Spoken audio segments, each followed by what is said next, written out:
Panggil nama mesra, kata. Tua-tua lah. Cuba cakap, pergi mana Bang Haji? Pergi masjid. Abang elok-elok tau. Of course. Macam tu. Kan? Betul. Jangan panggil nama pangkat dia. Pergi mana wahai Imam Satu? Bukan macam tu. Pergi mana wahai Menteri Kerja Raya Sabah? Contoh. Janganlah nama jawatan panggilnya. Pergi ke mana wahai suamiku lagi cantik? Kan? Pergi mana wahai ini tanya, pergi mana atuknya? Masjid buta? Kan marah kawan tu. Dia marah lah tu kalau panggil macam tu. Dia panggil nama biar nama yang menggembirakan. Kan? Manja je. Kadang-kadang ada lelaki ni kadang dia pergi masjid, imam tu dia nampak dia, mari kita mengaji malam ni. Saya tak pandai sangat imam. Tak apa, nanti saya tunjuk lah. Dia pun mengaji. Baca-baca. Ni pendek ni. Oh ya ke? Yang ni panjang. Oh panjang imam ya? Berapa harkat ni? 5 tahun harkat. Oh ya. Yang ni dengung. Oh ya ke? Yang ni tak boleh berhenti. Tak boleh imam Okey sambung sambung. Baca sampai isyak. Dah isyak dah, kejap ni tak terasa imam. Kita pun semayang. Lepas semayang isyak nak ngaji, boleh lah imam. Tak apa ke imam? Tak apa, jom kita ngaji sampai pukul 9 ngaji. Dah pukul 9 malam imam pun cakap, Assalamualaikum warahmatullahi wabarakatuh. Alhamdulillahillazi arsala rasulahu bil huda wa dinil haqqi liyuzhirahu ala dini kullihi walau karihal kafirun wala karihal musyrikun wala karihal muslimun. Subhanaka la ilma lana illa ma 'allamtana innaka antal alimul hakim. Rabbi shrah li sadri wa yassir li amri wahlul 'uqdatam min lisani yafqahu qawli. Alhamdulillah, syukur kepada Allah Subhanahu wa taala.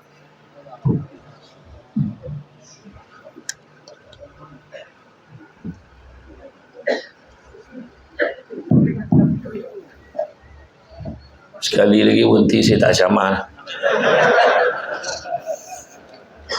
Alhamdulillah. Kan?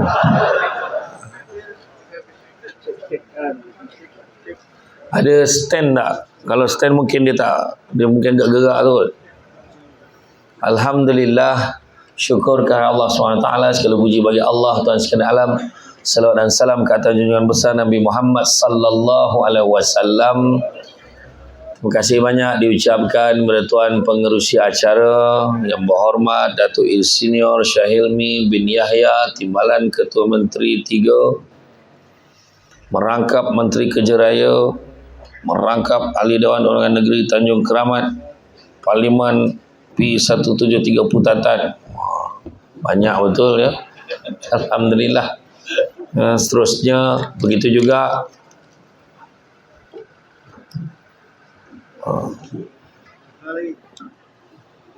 Gendang sikit. Gendang. Ini bagi kita jadi. Begitu juga terima kasih banyak ucapkan kepada Datuk Insinyur Syahilmi kerana sudi hadir walaupun dalam kesibukan beliau.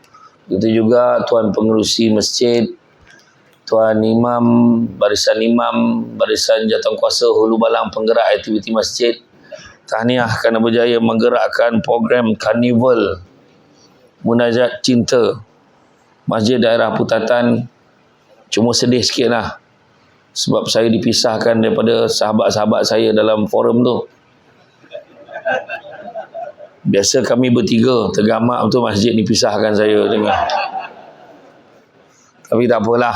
Alhamdulillah, nanti sampaikan salam saya pada mereka. Saya pun kebetulan memang jelajah Sabah daripada semalam sampailah hari Isnin nanti, insyaAllah. Jadi siapa yang dah datang ceramah yang ni, jangan datang ceramah yang lain. Alhamdulillah, hari ini tajuk yang telah dipilih adalah tentang mengeratkan silaturahim. Yang mana kita tengok sekarang kita dah pun masuk pada bulan Rejab. Maknanya bila masuk bulan Rejab ni, kita tahu dah, kita dah sampai dah pada bulan-bulan yang penting. Yang mana imam pun dah mula doa, Allahumma barik lana fi Rajab wa Sya'ban wa balighna Ramadan. Kan minta berkati diri kita ni dalam bulan Rajab, berkati dalam bulan Syaban, dan waballighna Ramadan, dan sampaikanlah kami pada bulan Ramadan. Takut-takut ada yang tak faham, amin aja. Kan, tu kena beritahu. Kan? Orang-orang Arab lah, orang Arab dia excited dah ni. Orang Arab dia dah excited dah. Sebab apa? Bila masuk je Rajab, dia dah mula dah beli baju untuk tarawih. Dia dah beli dah kopiah, songkok untuk tarawih. Dia nak tarawih, nak pakai kain plekat yang mana, nak pakai jubah mana, nak pakai sarung yang mana, selipar yang mana nak pakai. Khusus untuk Ramadan. Dah siap dah buah tamarnya, dah siap dah makanan-makanan sunnahnya, dah siap. Macam tu lah. Kan? Orang Arab masuk aja Rajab, dah terbayang Ramadan. Kita belum Rajab, dah terbayang Syawal, lagi jauh. Dia macam tu. Dia lagi jauh daripada tu. Jadi lagi hebat lah daripada orang Arab, kan? Lagi jauh daripada tu. Dia bukan dia tanya Ramadan, dia tanya baju raya dah siap. Di Seremban, Negeri Sembilan, toke yang jahit kain tu, dia pun cakap masuk bulan Sa'ban tak terima lagi tau. Dia kata, bayangkan. Dia pun pakai bulan Islam sekarang. Maknanya masuk bulan Syaban dah tak terima tempahan lagi dah. Takut tak sempat. Jadi, bila kita tengok Nabi Muhammad SAW sangat suka dengan bulan ini, maka haruslah kita membangkitkan semangat untuk berusaha untuk mengikuti jejak langkah Nabi, termasuklah untuk melaksanakan sunnah, mentautkan silaturahim. Tautkan silaturahim. Maka manfaatkanlah bulan ini dengan mempelajari dan mencontohi akhlak baginda sallallahu alaihi wasallam, yang mana baginda Nabi SAW menjadikan bulan Rajab ini untuk mengeratkan silaturahim sesama kita. Silaturahim ni apa maksud dia? Ada terdapat pelbagai maksud silaturahim, kebanyakannya memberi makna tidak jauh beza. Silaturahim yang seringkali didengari ini adalah istilah bahasa Arab yang berasal pada dua perkataan, iaitu silah, iaitu hubungan dan ataupun tali, dan juga rahim, iaitu rahim wanita. Kerana apa rahim wanita? Sebab di rahim itulah timbulnya perasaan, kan? Dekat dah dengan perut tu. Bila baby dekat dalam perut tu, perasaan sayang, perasaan nak jaga dan sebagainya.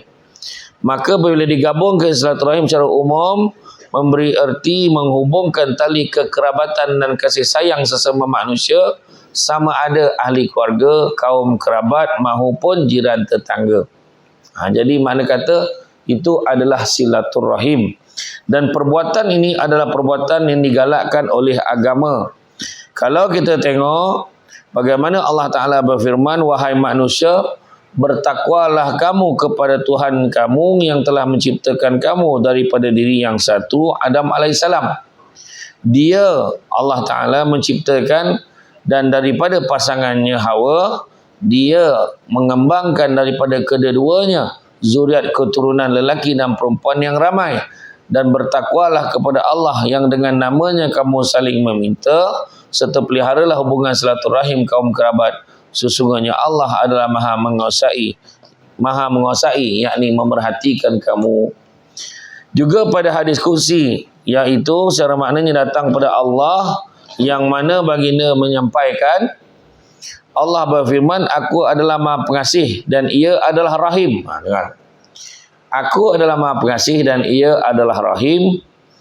Nama itu diambil daripada sebahagian namaku. Siapa yang menyambungnya, maka aku memberikan rahmatku kepadanya. Dan siapa yang memutuskannya, maka aku memutuskan rahmatku daripadanya. Hadis riwayat Daud. Maknanya, beratnya silaturahim ni jangan main-main. Jangan kita suka-suka memutuskan silaturahim. Ya, sebab rahim tu datangnya daripada nama Allah ni tadi. Beratnya silaturahim tu sebab tak boleh nak main-main. Orang yang membutuhkan silaturahim banyak kesan dia. Tu sebab kena hati-hati dalam hubungan. Oh, aku tak baik dengan dia. Oh, kau jangan baik dengan dia. Nabi tak ajar. Jangan baik dengan dia ni. Kenapa nak? Sebab dia ni tak sama logo dengan aku. Nabi tak ajar. Jangan baik dengan dia ni. Dia ni geng ketua kampung lama. Nabi tak ajar. Jangan baik dengan dia ni. Sebab dia ni geng dia tu. Dia ni geng dia ni. Nabi tak ajar. Selagi mana di Islam, selagi mana dia taat perintah Allah dan Rasul, selagi mana banyak lagi kebaikan-kebaikan yang boleh kita pandang, segitulah kita kena berbaik-baik dengannya. Dua perkara yang paling berat, dua yang paling berat tetapi mulia di sisi Allah. Apa dia? Minta maaf dan memaafkan. Berat minta maaf dan memaafkan. Iya.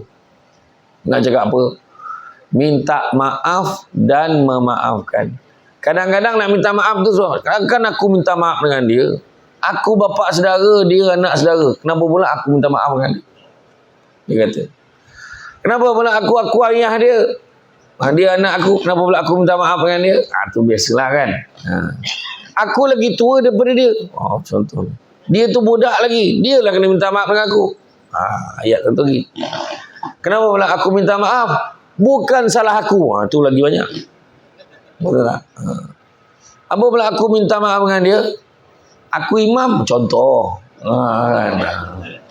Dia makmum, contohlah. Bukan imam sini okey.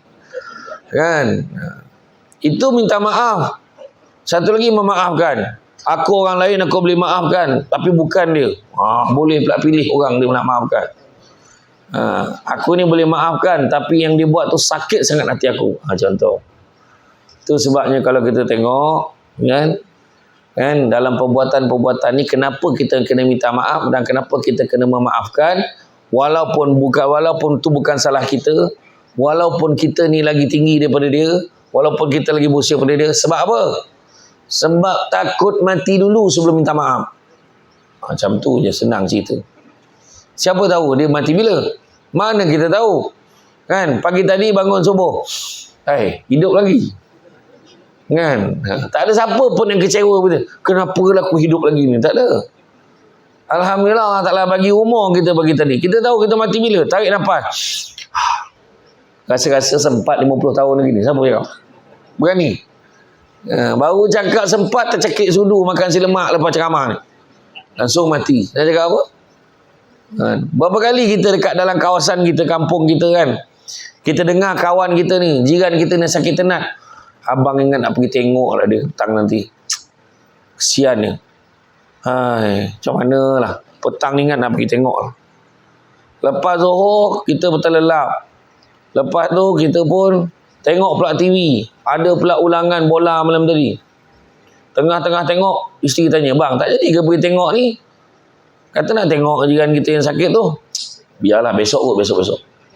Tak jadi pergi. Malam tu meninggal. Tak sempat, ayat dia, tak sempat aku pergi. Aku nak pergi dah. Bukan nak pergi, kita yang menangguhkan. Nasib baik orang tu yang mati. Kalau kita yang mati, orang tu yang tengok kita. Nampak tak? Jangan terpedaya dengan muda, sebab mati tak syarat tua. Jangan terpedaya dengan sihat, sebab mati tak syarat sakit. Nampak dia sihat, elok je gelak-gelak dekat ceramah. Kan? Tengok balik, tidur dah tak bangun. Lah. Aku dah cakap, jangan duduk dekat tiang tu. Contohnya kan, dia kata, contohlah. Jangan beralih, ni contoh je. Kan, dia kata kan, jangan duduk kat tiang. Ramai dah orang mati duduk kat tiang tu. Dia kata kan. Kan, macam tu lah.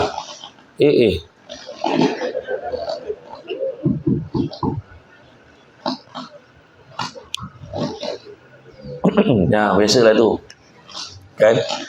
Untuk makluman semua, kalau ada bunyi-bunyi itu maknanya program ni live. Maknanya bukan siaran tertunda, ya, memang live. Jadi mic pun kita tak betulkan, memang macam itulah. Kan? Jadi dalam bab silaturahim ni, kita ingat kita kena jaga. Hukum mengeratkan silaturahim sesama saudara adalah wajib. Manakala sebaliknya memutuskan tali persaudaraan adalah haram hukum ni. Jangan sekali-kali.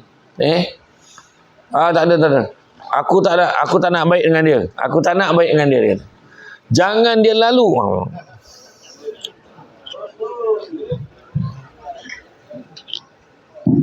Dia kata, jangan dia lalu depan rumah aku lagi dah.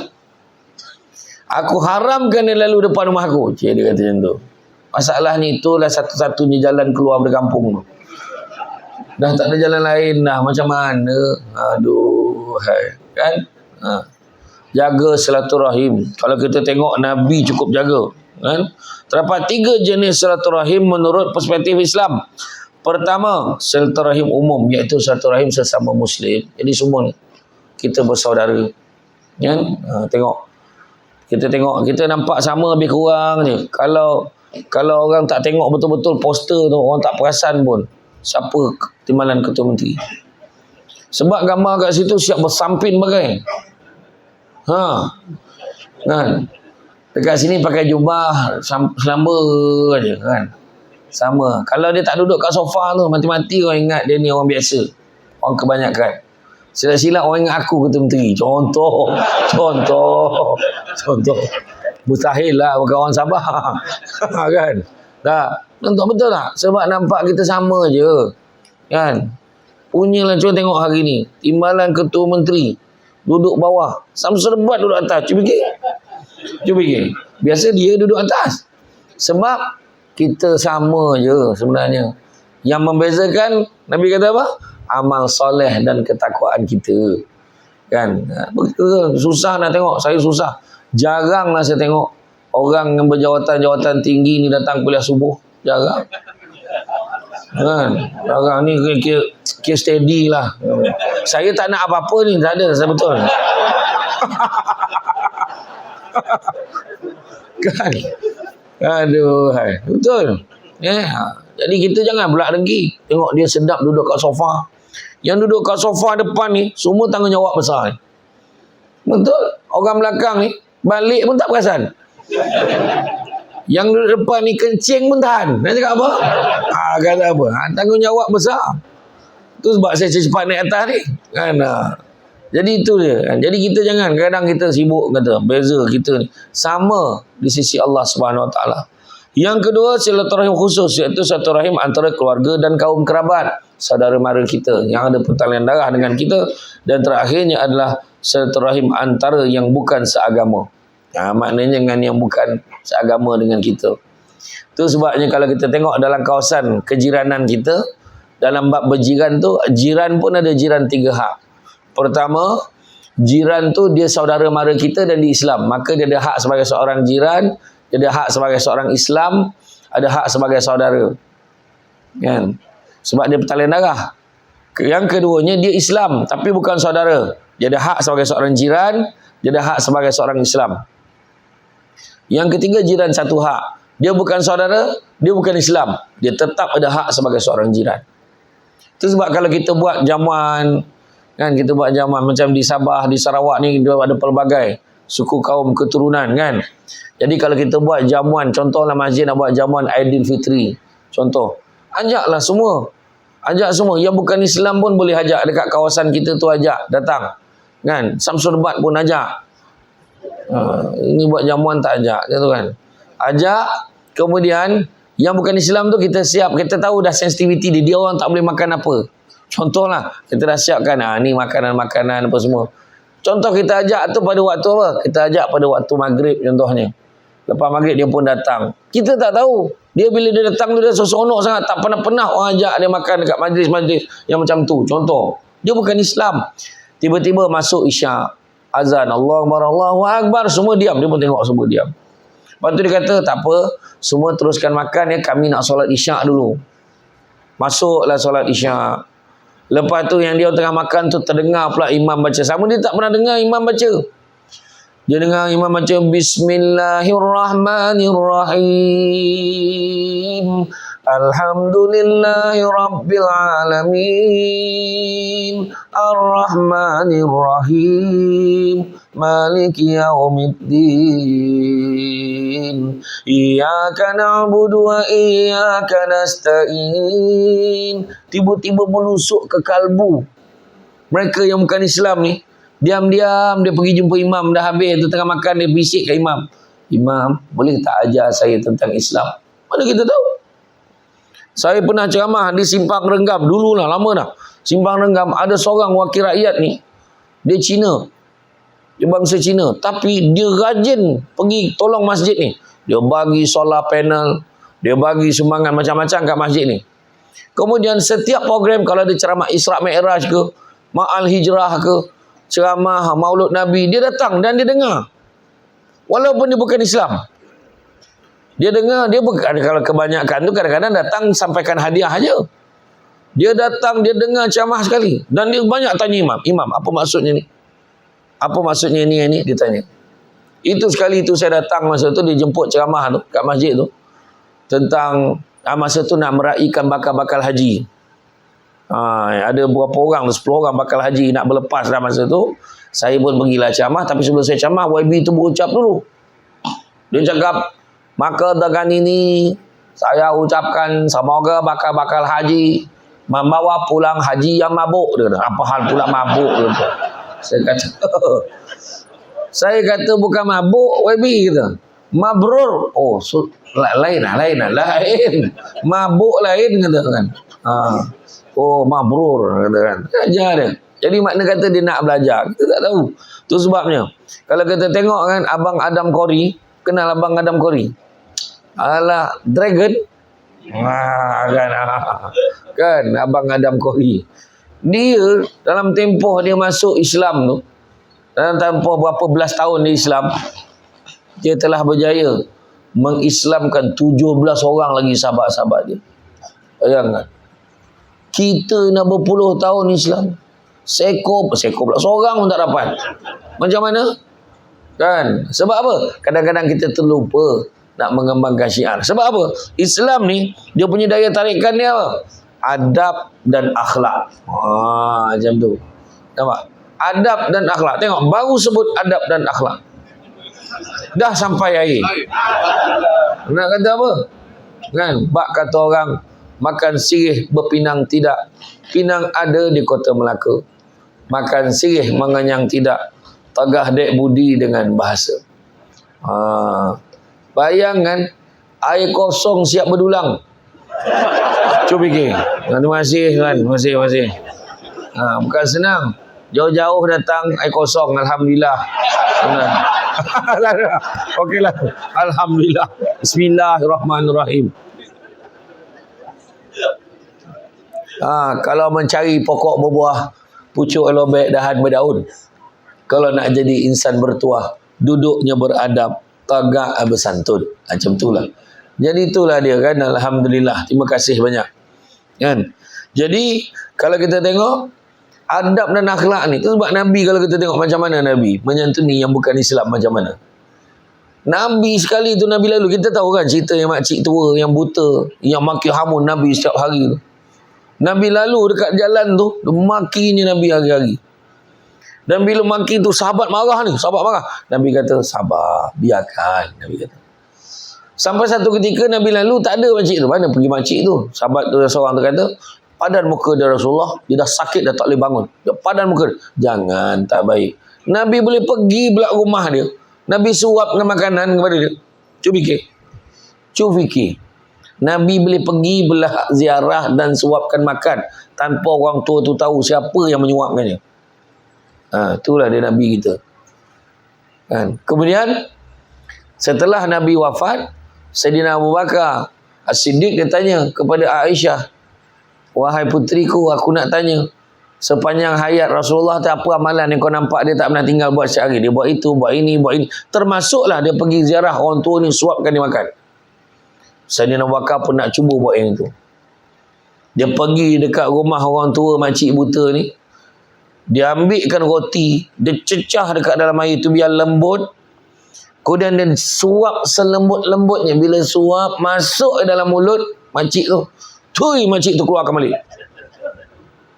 Mana dia orang yang selalu suapkan aku tu? Dia suapkan aku lagi lembut daripada engkau. Menangis Sayyidina Abu Bakar. Bayangkanlah Sayyidina Abu Bakar sedih kenapa? Nabi dengan tahap hari-hari kena maki hamun tu, suap lagi lembut daripada Nabi, daripada Sayyidina Abu Bakar suap tadi dengan tahap, ingat lembut dah, Nabi lembut lagi. Bayangkan tu. Cuba kalau kita diberi peluang menyuapkan orang yang maki hamun kita setiap hari, bagaimanakah kaedah suapan kita? Tolong cerita sikit. Kan? Iya. Tu sebabnya kan saya pesan. Jangan gaduh teruk-teruk sangat. Anak pula kita ni masyarakat. Sudah. Pilihan raya dah sudah. Tutup buku. Bila kita tengok kan Datuk Insinyur Syah Helmi ni, dia dah jadi Tuan Ketua Menteri. Dia tak bawa parti lagi dah. Dia jadi penyok awam. Dia jadi ketua untuk semua rakyat. Macam tu. Siapa jadi wakil rakyat tu dia tak bawa nama parti dah. Dia bawa nama jawatan dia sebagai wakil rakyat untuk semua. Minta maaf, saya tak boleh tolong awak. Awak bukan parti saya. Tak, untuk semua. Itu cerita dia. Sama, cukup-cukup dah. Jangan gaduh-gaduh. Sudah. Faham? Tuhan tunjuk kan. Orang pangkah ni, dia tak nak ni. Dia pangkah ni, tak nak ni. Dua-dua dapat. Nak cakap apa? Gitu. Pening kepala. Kan? Tak apa. Sebab Tuhan nak tunjukkan kita. Tuhan suruh kita ni baik-baik. Sudah. Jangan gaduh-gaduh. Nabi pesan suruh jaga silaturahim. Ini dah menang, dia pergi sound pula kawan tu. Apa perasaan kau dah kalah? Jangan macam tu. Aduh. Kan? Ini kan sabar dengan kawan tu. Kan? Jangan, sudah. Raikan. Kita ni satu. Pangkah, undi tu rahsia. Kan? Undi tu rahsia. Tak pakai-pakai, jangan cerita dengan orang. Kau undi apa tadi? Aku tentu nak. Jangan. Jangan. Kita kadang bila terlampau taksub tu susah. Jadi kadang bergaduh antara satu sama lain sampai ke sudah. Orang negara-negara lain tu habis je pilihan raya dah. Dia orang semua bermasyarakat seperti biasa. Kalau tidak ni tak boleh politik hari-hari. Sudahlah. Cukup-cukup. Cukup-cukup tu.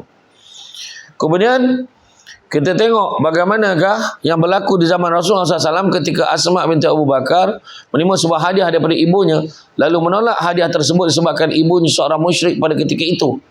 Maka Sayyidatina Aisyah radhiyallahu anha yang melihat kejadian tersebut bertanya kepada suaminya baginda SAW. Maka turunlah ayat 8 daripada surah Al-Mumtahanah, di mana Allah SWT berfirman, Allah tidak melarang kamu untuk berbuat baik dan berlaku adil terhadap orang-orang yang tidak memerangimu kerana agama dan tidak pula mengusir kamu dari negerimu. Sesungguhnya Allah menyukai orang-orang yang berlaku adil. Maknanya kena baik.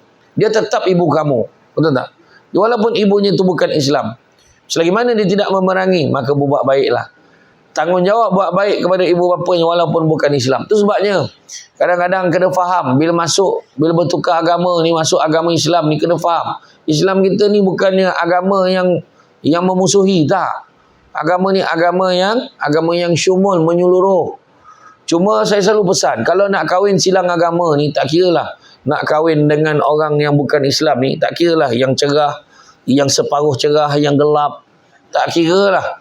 Tapi satu pesan saya kalau nak kahwin, contoh kan, nak kahwin dengan, nak sangat minat betul dengan orang Afrika tu, contoh. Tak apa kena, saya daripada kecil memang dah lama cita-cita nak kahwin dengan Afrika lah, ilah teruk betul. Contoh lah kan, daripada kecil dia punya cita-cita. Boleh, tapi berikan syarat. Syarat dia apa? Pesan kepada yang bukan Islam tu mendalami Islam. Sekurang-kurangnya 6 bulan kenal Islam dulu baru kahwin. Tolonglah buat macam tu. Sebab banyak sangat berlaku bila dah kahwin masalah banyak. Sebab apa? Sebab dia kahwin dia masuk Islam hanya sebab nak kahwin. Paling tidak bagilah dia basic. Dan banyak juga yang kita jumpa bila dah kahwin bergaduh lah. Dia kata, kenapa awak tak semayang? You suruh I masuk Islam dulu sebab nak kahwin. Apalah you nak paksa I semayang pula? Dia kata, dah bergaduh. Tu belum cerita lagi. Yang masuk Islam tu lagi taat daripada yang tu. Yang masuk Islam tu lagi taat daripada yang memang Islam tu. Ada, banyak berlaku. Kan? Jadi makna kata, kita kena jaga perkara-perkara ni. Ya. Jadi, cara untuk mengerat dan mengekalkan hubungan satu rahim dengan agama bukanlah satu yang sukar, malah semudah-mudah amalan ialah senyum. Nabi pun senyum. Pandang senyum. Ingat lagi seorang Arab Badui, dia tarik kain Nabi itu, kain ridak Nabi itu yang dia buat daripada benang Najran tu, kasar, bertanda ni. Ni, leher Nabi ni bertanda, merah. Nabi marah ke? Tak, Nabi senyum. Nabi kata, ambil lah, Nabi kata. Senyum. So nampak senyum, pandang senyum. Senyum dapat pahala. Orang perempuan nampak suami balik pada masjid, senyum. Memandang suami dengan wajah menggembirakan, besar pahalanya. Tengah lipat kain, suami balik, Abang, macam tu. Bang Haji, macam tu. Kalau nampak suami isyap, abang nak ke mana? Tanya elok. Ni ke mana ni? Jangan macam tu. Kan? Apa hal? Jangan macam tu. Ya. Ini apa hal ni? Dia suami ni bukan takut isteri, tapi isterinya menakutkan. Macam tu. Kadang-kadang. Jadi cakap elok-elok. Cakap elok-elok. Abang pergi mana Bang Haji? Betul. Ini pergi mana atuknya? Panggil nama mesra, kata. Tua-tua lah. Cuba cakap, pergi mana Bang Haji? Pergi masjid. Abang elok-elok tau. Of course. Macam tu. Kan? Betul. Jangan panggil nama pangkat dia. Pergi mana wahai Imam satu? Bukan macam tu. Pergi mana wahai Menteri Kerja Raya Sabah? Contoh. Janganlah nama jawatan panggilnya. Pergi ke mana wahai suamiku lagi cantik? Kan? Pergi mana wahai ini tanya, pergi mana atuknya? Masjid buta? Kan marah kawan tu. Dia marah lah tu kalau panggil macam tu. Dia panggil nama biar nama yang menggembirakan. Kan? Manja je. Kadang-kadang ada lelaki ni kadang dia pergi masjid, imam tu dia nampak dia, mari kita mengaji malam ni. Saya tak pandai sangat imam. Tak apa, nanti saya tunjuklah. Dia pun mengaji. Baca-baca. Ni pendek ni. Oh ya ke? Yang ni panjang. Oh panjang mam ya? Berapa harkat ni 5 tahun harkat. Oh ya. Yang ni dengung. Oh ya ke? Yang ni tak boleh berhenti. Tak boleh imam Okey sambung sambung. Baca sampai isyak. Dah isyak dah, kejap ni tak terasa imam. Kita pun semayang. Lepas semayang isyak nak ngaji? Boleh lah mam. Tak apa ke mam? Tak apa, jom kita ngaji sampai pukul 9 ngaji. Dah pukul 9 malam. Imam pun cakap, kita berhenti sini ya, sebab lesen saya pukul 9 je. Imam pun ada lesen. Lepas tu yang dia pula cakap, iyalah tak ya pula, saya pun lambat dan imam. Tak macam mana lah isteri saya ni nanti. Balik rumah isteri sound, lambat balik, ingat ni hotel. Wah, bunyi dia marah. Abang tadi mengaji, baca pun berterabur. La ilaha illallah ayat dia. Abang mengaji dengan imam tadi. Sudahlah, ingat saya tak tahu abang minum kopi kan dengan imam kan. Sampai kesudah kan. Astaghfirullahalazim. Tolonglah percaya. Tak percaya saya. Awak mengaji kat rumah pun sekali setahun pun tak ada. Dah kena tahu. Bising lah. Esok tu pergi masjid, imam tanya, malam ni nak mengaji lagi? Oh tak dapat mam. Malam tadi dah kena sound mam. Sampai tengah malam dibalunnya saya. Aduh. Malam tu lepas maghrib bagi salam, Assalamualaikum warahmatullahi, Assalamualaikum warahmatullahi, tu balik. Sampai rumah, Assalamualaikum. Hai, cepat balik. Tak semayang ke? Tak semayang pula katanya. Susah orang perempuan ni kadang-kadang. Kan susah. Jadi cuba faham. Orang lelaki lain kali kalau naik motosikal ke balik rumah, sampai rumah isteri tegur, awal hari ni bang, start motosikal keluar balik. Bagaimana tu bang? Awal lagi kata. Lepas ni tak adalah dia bising dah. Tapi sebenarnya biar orang perempuan bising, orang senyap lagi susah. Orang perempuan ni di rumah memang hobi dia berceramah walaupun tak ada tajuk. Biarkan dia. Dia kalau tak bising tu bukan perempuan teman. Dekat sini nampak sopan dengan telekung. Ustaz, apa khabar Ustaz? Dia buka telekung, rambut kembang, dia pakai baju binatang. Kau tengok. Pergi mandi. Astaghfirullahalazim. Dia marah anak dia. Satu lorong dengan suara dia. Masa tu orang lelaki dekat sini cakap banyak. Betul. Tanyalah. Saya sama. Saya penceramah. Cakap banyak. Sama dengan Datuk Syahilmi. Sama. Bercakap kita dengan ni dasar. Kita sentiasa membawa Sabah maju jaya. Oh kan. Sampai rumah saya Datuk Syahilmi macam ni ya. Kan tu. Macam mana? Sebab benda ni ada dalam sejarah. Kalau kita tengok dalam banyak kisah Israeliat ni, kisah disampaikan kan. Macam mana seorang lelaki tu tak tahan kena balun dengan isteri dia. Tuntang, pumpang bini dia bagi dia. Dia pun nak mengadu dengan Saidina Umar. Dia pun pergi. Sampai ke rumah Saidina Umar, dia tengok Saidina Umar pun kena balun dengan bini dia. Wah, tak jadi ni. Tak boleh jadi ni. Balik dia. Bila balik Saidina Umar nampak, sahabat, ke mana? Dia pun datang. Aku ingat nak mengadu dengan kau. isteri aku membebel dekat aku. Tak sangka pula engkau pun kena. Maka Saidina Umar kata apa? Apa sangatlah nak dibanding, apa sangatlah bebelan isteri aku tu nak dibandingkan apa yang dia buat. Dia bising-bising dia jaga makan pakai aku. Bising-bising dia jaga aku. Bising-bising dia jaga anak-anak aku. Bising-bising dia jaga makan anak aku. Jadi apa sangatlah yang dibising tu. Betul tak perempuan? Makna dia mengaku membebel. Menyesal aku kata betul. Tapi orang perempuan dia main bembel paling lama pun 4 minit je. 4 minit je. Dia penat, dia minum air, dia sambung balik. Macam tu lah. Jadi tak apalah. Sebenarnya apa pun orang perempuan ni satu je, jaga. Dia dalam masyarakat, dalam bab silaturahim, dalam bab keluarga, dalam bab tempat kerja. Kena ingat satu perkara. Apa dia? Kita ni kalau nak bahagia, ni saya pesan dengan YB juga. Dengan semua yang ada jawatan, termasuk saya yang berceramah. Tak kisahlah kita keluarga, masyarakat, kejiranan. Nak bahagia hidup, banyakkanlah memberi daripada menerima. Contohlah, orang perempuan ni kan selalu cakap, kenapa aku tak dapat ni? Kenapa orang perempuan dapat ni, aku tak dapat ni? Kenapa kawan aku boleh dapat ni, aku tak dapat ni? Dia pergi berjalan sana, aku tak. Jangan fikir apa yang kita terima. Fikirkan apa kita boleh bagi kat suami kita. Faham? Banyak kita bagi kat suami kita, insya-Allah banyaklah yang kita dapat. Banyakkan memberi daripada menerima. Faham orang perempuan Bagi je. Orang perempuan nak masuk syurga kata Nabi, senang sangat. Senang sangat. Jaga 4 perkara. Jaga solat. Fahamilah, okey. Jaga puasa. Okey. Jaga maruah diri, maruah suami. 3. Itu dah mula susah sikit dah. Yang keempat, taat perintah suami. Lagi susah rupanya. Jaga maruah diri, pakai elok-elok. Tu pesan tu. Sebab dia akan ganggu masyarakat juga tau. Bila kita pakai pakaian yang ketat-ketat, kita jalan kat luar, jiran-jiran nampak, jiran-jiran macam mana, nak tegur ke tidak, nak tegur ke tidak. Tapi Kang ditegur kan takut terkesan pula silaturahim. Gunakan cara hikmah. Cantik betul anak engkau ya. Dah besar anak engkau. Dah besar dah. Tapi aku tengok dia pakai tu macam apa sikit lah. Daring nampak? Iya ke? Tak adalah. Aku tengok semalam. Hari lain tak tahulah. Aku tengok pakai menyala-nyala. Baju t-shirt. Kan?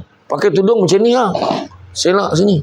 T-shirt ni dekat depan, dekat dada ni ada tulisan. Ada manik-manik berkilat-kilat.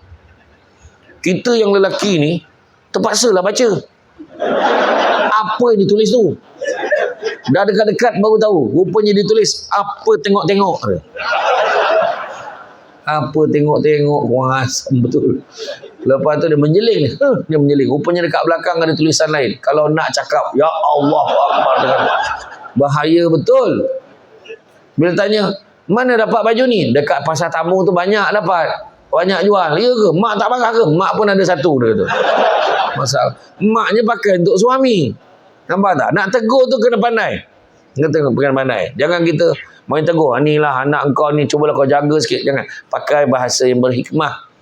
Kan? Cakap dengan penuh lemah lembut. Jaga maruah diri. Ada keluarga. Dan jaga maruah suami. Jangan buruk-burukkan suami. Jangan. Perempuan. Jangan. Kerana orang cakap, aku tengok suami kau tu macam tak bekerja je. Duduk rumah aja. Pahal. Kita pun cover. Suami saya kerja, cuma dia banyak buat kerja part time lah. Akak sama-sama lah doa akak ya, mudah-mudahan dia dapat kerja tetap. Macam tu. Faham? Ini dah, aku tengok suami kau macam tak kerja, elok duduk rumah kan. Memang mati lagi baik, menyusahkan orang aja. Dia kata, iya pula. Jangan macam itu. Cover suami ni. Faham? Dan begitu juga yang keempat yang paling susah. Taat perintah suami. Orang perempuan, mulai sekarang ingat. Taatlah segala perintah suami. Faham? Saya nak dengar, faham tak? Apa suami nak tu setuju je. Faham? Faham tak? Tak, beza faham dengan setuju. Saya tanya, faham ke tak faham? Setuju tak? Tak, la ilaha illallah. Susah betul. Kan? Iyalah. Tak, kalau suami kata, sayang siap, jom kita pergi makan. Setuju. Siap. Sayang, siap. Kita ni nak pergi ke Semenanjung. Kita nak cuti ke KL. Siap. Okey. Sayang, ni, tolong bagikan ni. Makanan ni tolong bagi-bagi kat jiran kita. Bagi. Sayang, ni, duit belanja. Bagi-bagi ke anak kita. Sayang, sign. Sign. Sebab suami nak transfer tanah tu nama kita. Cuba jangan sangka buruk. Orang perempuan ni cepat betul. Macam tu. Allahu Akbar. Tapi sebenarnya itulah kan. Orang perempuan. Tapi orang perempuan hati-hati tau. Kalau nak marah kan. Dalam bab poligami tu. Jangan marah hukum. Marahkan orangnya tu. Faham Faham? Ini tak guna. Poligami tak sesuai. Jangan cakap macam tu. Jangan cakap macam tu. Kita cakap tu lah. Orang ni nak buat poligami tapi tak jaga hukum. Macam tu. Ada ustazah kat KL tu cakap. Saya setuju dengan poligami dengan 3 syarat. Pertamanya adil. Keduanya bertanggungjawab. Dan ketiganya bukan suami saya. Itu ustazah tu kan. Ni kan pula kau orang yang tak apa ustazah ni. Tu salah.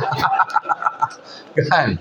Itulah dia tuan-tuan. Jadi apa pun Nabi ajar kita, kalau ada orang buat salah dengan kita pun, Nabi ajar jangan kita marah orangnya, jangan kita bencikan orangnya, bencikan perbuatannya. Tentu dia. Bencikan perbuatannya. Sebab hidup kita dalam dunia ni sementara. Kan? Itu sebabnya disebutkan tidak seorang hamba mukmin yang berdoa untuk saudaranya dari kejauhan, melainkan malaikat berkata, dan bagimu seperti itu. Hadis riwayat Muslim. Mendoakan. Kita doakan saudara-saudara kita. Jangan kita doakan apa? Kita nampak dia jahat, dia buat jahat kita. Ya Allah, kau bukakanlah hatinya untuk berubah ya Allah. Macam itulah. Jaga. Semua yang kita ada ni sementara. Yang kita nak belagak-belagak dengan kita ni buat apa? Apa sementara? Pertama, suami sementara, isteri sementara, pasangan sementara. Sampai masa ji'un.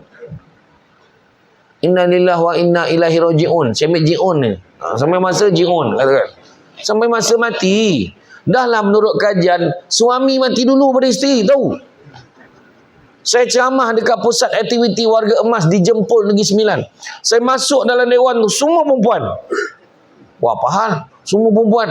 Saya kata, lah, tak ada lelaki ke? Menyahut makcik tu. Laki habis mati dah. Dia kata, saya punya ketawa. 5 minit saya berhenti ceramah. Berair mata saya terkena. Menyahut makcik tu.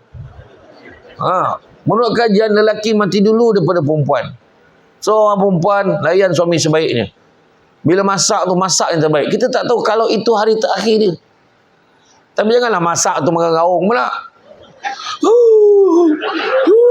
So, kenapa? Takut hari ni hari last day abang. Langsung suami tak makan. Langsung suami tak makan hari tu. Kan? Masak yang terbaik. Betul. Suami sementara, isteri sementara. Isteri saya cukup pandai masak. Memang terbaik. Tu sebab saya tak mainlah makan kat luar ni. Saya tak makan kat kedai. Saya makan di rumah. Isteri saya masak. Terbaik bah. Macam tu. Malam tu tengok dia makan kat sebelah kita kat kedai tu. Apa hal? Isteri aku meninggal malam tadi. Nak cakap apa? Kalau macam tu kat suami. Suami I bagi I 3K sebulan. You ada? Oh mak dia kata. Suami dia bagi 3,000 sebulan. Dia sound yang lain. Awak ada? Tak ada kan? Suami saya bagi 3K. 3,000 sebulan. Malam tu mati suaminya tercekik sudu. Tengah makan, abang tercekik sudu, mati. Hilang 3,000 sebulan. Nak lagak buat apa? Tak ada benda pun. Kedua, dah, saya tak boleh tengok orang makan kamera. Yang kedua, apa dia? Harta, benda kita sementara. Duit banyak akan habis. Duit banyak mungkin tinggal sikit. Kereta baru, berapa lama kereta baru? Sampai masa ada yang lagi baru keluar. Kereta kereta lama. Saya ingat lagi mula-mula saya datang KK berapa tahun. Saya ingat lebihlah 10 tahun dah saya datang dulu. Datang dulu tengok lain betul. Kan? Dulu laut tiba-tiba dah ada bangunan. Lepas tu tengok dulu berjalan biasa je, sekarang jalan dah besar. Lepas tu bangunan-bangunan banyak. Tapi seafood masih sama. Binatang dia tu tak berubah. Kan? Cuma harga je berubah. Tapi memang Nampak perubahan-perubahan.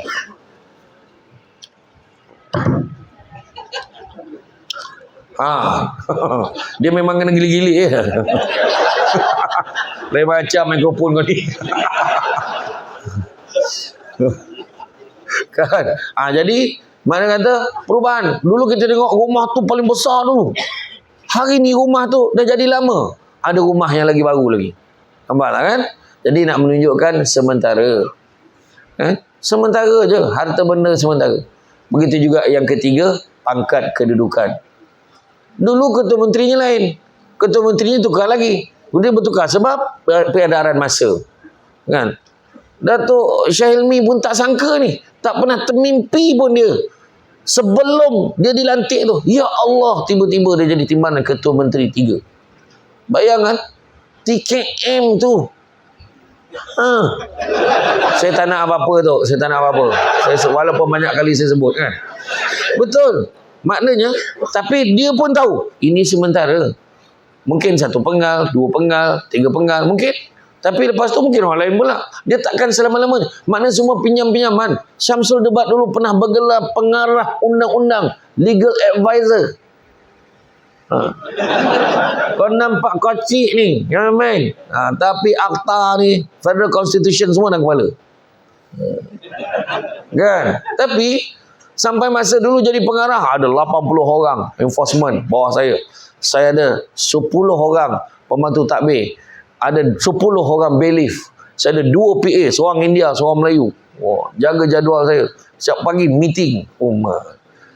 Bila berjalan bertabik ni bertabik. Dulu Allah bagi saya ni ada deria yang ke-7. Jadi ke-7 ni, Datuk kan, bila saya nak pergi minum, contoh saya daripada Seremban, daripada Nilai nak pergi meeting dekat Seremban. Dalam perjalanan tu rasa, kita berhenti minum sekejap. Saya minum kat kedai tu, mesti staff saya ada. Tak tahu kenapa. Tuhan memang bagi saya special kat tu lah. Saya masuk kedai minum tu, staff saya tengah minum kat sana. Bila saya masuk je, aduh. Bila saya, dah tak ada dah habis dulu. Bila saya masuk je dalam kedai tu, ada 6-7 orang staff saya, pokok kuasa tengah minum. Dia nampak saya, bos, kita dah sudah dah, air penuh lagi. Macam mana dah sudah? Kan? Aduh, macam tu lah tuan-tuan. Tapi dengan jawatan saya, adakah selama-lamanya? Tiba-tiba sebelum tahun 2018, saya dah dapat satu kad, iaitu kad pesara. Saya berhenti. Sebab apa? Saya ceramah, saya bekerja. Sepatutnya ceramah tu part time. Sampai satu tahap, saya tak tahu mana satu part time. Jadi saya pun bersara, saya dapat kad pesara, tunjuk dekat hotel, dapat 10% discount. Sampai masa kita bersara, dia dekat pejabat tu, dia nombor 1 dalam pejabat tu, pangkat besar tu. Tiba-tiba kat ujung tiang masjid tu. Kenapa tu? Pencen. Nak cakap apa? Betul tak? Sementara. Jadi buat apa kita ni? Itu sebabnya dalam jaga silaturahim ni, buang 3 penyakit. Apa penyakit dia? Pertama, buang penyakit tamak. Jangan tamak, saudara-saudara sekalian. Ingat orang perempuan, jangan tamak, kongsi tak apa. Faham? Faham tak? Tak, dia ada beza faham dengan setuju. Faham tak? Faham. Setuju tak? Tak. Tak, maksud kongsi itu sedekah. Jangan tamak-tamak. Contoh lepas ni, kalau ada bekas jamuan, kan, ada bungkusan-bungkusan, ambil seorang satu, jangan tamak. Jangan kira berapa ramai isi rumah kita. Ambil satu, sebab kita datang seorang, ambil satu. Jangan ambil hak orang lain. Jangan tamak. Tapi kalau ambil satu, kita share je. Tak apa. Kongsi ni baik tau. Mewujudkan kerukunan masyarakat. Jangan sangka buruk. Tu dia. Pertama, buang tamak. Kedua, buang sombong. Jangan sombong. Sombong ni perangai siapa? Perangai siapa? Syaitan. Tahu tak apa. Kan? Sombong dia dengan Allah Ta'ala. Allah suruh sujud ke Nabi Adam pun tak nak. Sedangkan semua malaikat bersujud. Dia tak nak perangai iblis dan syaitan. Jangan. Sampai kan tiba-tiba pada zaman Nabi Musa, syaitan ni, iblis ni boleh cakap ni dengan Musa, wahai Musa, kau beritahu lah dengan Allah, aku nak minta ampun. Boleh, nanti aku sampaikan. Bila sampaikan ke Allah, Allah Ta'ala beritahulah macam mana nak buat. Kau nak minta ampun, bagi ikut aku. Ke mana? Kita pergi ke pusara Nabi Adam AS. Kau tolong sujud dekat kubur dia. Tak nak dia. Tetap sama. Itu sebabnya dia sebut takkan masuk syurga. Dengar takkan masuk syurga. Yang mana manusia kalau dalam hatinya ada kesombongan walaupun sebesar biji sawi. Kadang-kadang kita sombong untuk benda tak ada apa-apa. Nampak ni. Ni, songkok ni. Daripada Mekah tu. Kawan, jangan usik. Wah, dia kata. Jangan usik benda Mekah ni. Alah, bagilah aku tengok. Tengok aja, jangan pakai. Tengok aja. Dia pun tengok. Made in Taiwan. Macam mana? Sombong sebab slipper. Sombong sebab motosikal. Sombong sebab tak ada apa-apa je. Sombong ni pula ada 3 kategori. Pertamanya ujub. Kedua riak. Ketiga takbur. Ujub dalam hati. Riak tunjuk ke orang. Takbur bercerita dengan orang. Itu 3. Saya cepatkan. Sebab ikutkan banyak lagi nak cerita ni, Datuk. Maknanya main confirm kena panggil lagi. Bayangkan daripada gelap tadi sampai terang lah. Tak habis ni ceramah. Kan? Saya dipesan jangan berhenti selagi belum pukul 10. Dah mula berubah muka gila betul ceramah ni, Datuk. Adalah, jangan risau, saya faham jangan risau. Jadi betul kan, ujub contohnya dia pergi dia azan Allahu Akbar, Allahu Akbar, dalam hati sedap pula suaraku, ujub. Sebab dalam hati dia tak cakap dengan orang, dalam hati dia terasa macam tu, ujub namanya. Riak, contoh dia masuk dalam masjid, saya tunjuk ada satu orang tu dia boleh hadir 3 sekali. Dia masuk dalam masjid, tak ada orang. Aku paling awal lah ni. Tak sangka. Allahu Akbar. Dia rasa bangga. Dia dah 3 hari. Dah 3 hari betul-turut dia paling awal. Bila dia semayang tu, bismillah. Alhamdulillah. Tiba-tiba ada bunyi sliding door. Ada orang masuk. Jemaah baru sampai. Berbunyi baca tu. Bismillahirrahmanirrahim. Alhamdulillah. Biar orang nampak dia tengah semayang. Riak hukum ni. Lepas tu dia bercerita. Kau perasan tak dalam tempoh beberapa hari ni siapa yang paling awal datang? Engkau lah, siapa lagi? Iya. Tu takbur nama dia. Dia tunjuk-tunjuk dengan orang. Iya. Bayang dengan azan pun, tapi azan sekarang sini masjid ni okey, masjid lain. Kena buat dah tu, cari pelapis-pelapis, bilal-bilal muda azan. Betul, dia ada beza tau. Bila kita azan ni, ni kita nak panggil masyarakat datang kan. Ada beza. Kalau subuh lain, maghrib lain. Maghrib tu orang kadang nak bagi dia masa datang masjid. Dia mendayu-dayu sikit. Allahu Akbar, Allahu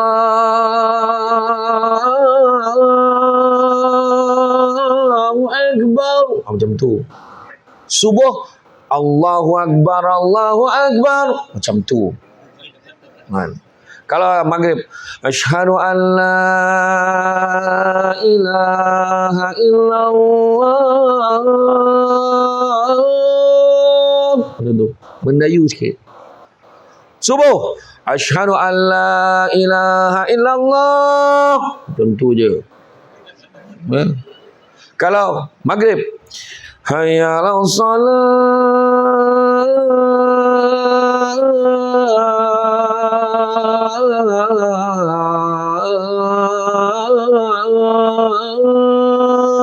Macam tu. Kalau subuh, hayya 'alas salah. Macam tu je. Kan? As-salatu khairum minan naum. Solat itu lebih baik pada tidur. Janganlah mendayu. As-salatu khairum minan naum.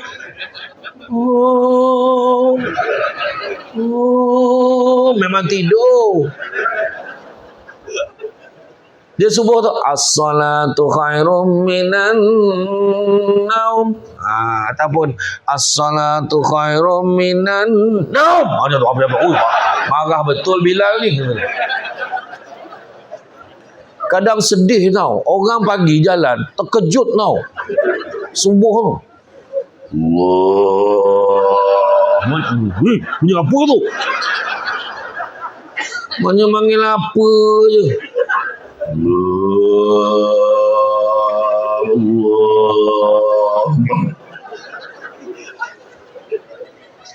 Lepas tu bunyi penat mana? Yang seorang tu tak, dia bilang tu sedih orang tak ramai. Yang seorang tu pula baru sampai tinjau. Alamak, tak ada orang. Ini mau aku jadi imam ni kan. Balik dia. Dia kena semangat sikit. Ini masyarakat ni, masyarakat. Kalau kita tengok memang, kalau kita tengok sebab kita ni dekat masjid ni lah kita nak eratkan silaturahim. Kalau tidak macam manalah kita nak tautkan perpaduan penyatuan di kalangan masyarakat. Kalau kita tengok dari segi perhubungan silaturahim ni kan, apa yang kita buat? Pertama, hormati jiran dan pengalaman mereka. Jangan kita cakap, alah dia tu tak ada apa-apa lah. Hormat. Mungkin dia ni bekas tentera. Mungkin dia ni dulu bekas engineer. Semua ada kepakaran-kepakaran dia. Kan? Itu dia. Yang kedua, tidak menyinggung perasaan jiran dengan memelihara keamanan dengan jiran. Saya dulu masa jadi pengarah, Datuk, saya dapat aduan awam banyak pasal jiran ni. Dia bukan masalah apa. Dia buat aduan, tapi sebenarnya masalah kejiranan. Dia kata jiran ni membela ayam serama sehingga mendatangkan kacau ganggu. Saya pun hantar 2 enforcement. Kau pergi tengok apa hal ni. Dia pun pergi tinjau. Memang betul. Dia bela ayam serama seekor dalam rumah. Dan jarak rumah pengadu dengan rumah dia 10 biji buah rumah. Apa masalah tu? Masalah kejiranan sebenarnya. Ada benda tak puas hati. Macam-macam. Ada orang tolong nasihatkan jiran, menimbulkan anaknya bising hingga menimbulkan kacau ganggu. Anak-anaknya bermain-main di rumah saya. Pergi tengok. Main pukul apa? Pukul 5 petang. Dia kerja kilang. Dia ada shift. Jadi benda tu cakaplah baik-baik dengan jiran. Atau cakap, dek, boleh tak main jauh sikit? Pakcik nak tidur. Cakap macam tu. Kan? Takkan kita nak sita budak-budak tu. Kan? Itulah dia tuan-tuan dan muslimat. Kadang ada masalah-masalah kejiranan ni kadang-kadang. Kemudian, menjaga rahsia dan memelihara kepentingan mereka dan tidak berlaku khianat. Contohlah kadang-kadang. Ni contoh saya bagi sikit lah. Nampak jiran sebelah rumah tu. Tiba-tiba ada perempuan yang tak pernah nampak. Dia bawa masuk. Siapa perempuan tu? Kan? Ni cerita perempuan ni. Bawa perempuan masuk. Esok tu kita pun sangka baik. Mungkin saudara mara dia kot. Mungkin anak buah dia. Esoknya tu, isterinya datang jumpa kita. Kak, nak tanyalah kak. Ada tak kak pernah nampak suami saya bawa perempuan yang tak kenal masuk dalam rumah ni?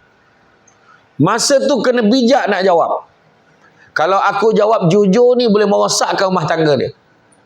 Maka pada ketika itu wajib kita jaga. Maksudnya, saya tak perasan lah kak. Kalau saya nampak nanti saya beritahu. Sebab kita takut mendatangkan masalah rumah tangga. Tetapi sekali saja. Esok tu kalau boleh panggil suami dia. Bang, nak beritahu sikit. Semalam saya nampak abang ada bawa perempuan tu. Siapa bang? Itulah isteri abang dah tanya. Saya cakap saya tak nak nampak. Tapi lepas ni kalau dia tanya saya cakap saya nampak. Abang jangan buat lagi. Pesan macam tu. Jaga rumah tangga orang lain juga. Kadang kita tak tahu kan. Tak perempuan tu memang apa, sangka baik. Ingat tu, kena faham tu. Kena pandai. Kemudian begitu juga membantu dan menolong mereka apabila mereka berada dalam kesusahan. Apa ni nak boleh kita tolong serta memberi layanan baik dan kasih sayang. Nampak jiran-jiran kita ni, jumpalah, cakaplah dengan baik. Cakap dengan baik, jumpa dia. Kan? Katalah jiran tu sakit, pergi ziarah dia. Dan bila ziarah, cakaplah yang baik-baik. Cakap dengan dia, kau berapa lama dah sakit ni? Dah 2 minggu dah. Tak ada kurang, tak ada. Tak apalah, sabarlah insyaAllah. Aku dulu pun macam tu gak. Lepas 2 minggu tu kalau dah makan ubat tu insyaAllah cepat baik. Iya ke? Iya. Makasih Ini tak, kau berapa lama dah macam ni? 2 minggu dah. Kau standby je lah. Kawan aku dulu macam tu lah. Lepas tu langsung padam. Jangan Jadi jaga. Sebenarnya wajib yang kita kena jaga. Silaturahim ni kena jaga. Sebab apa?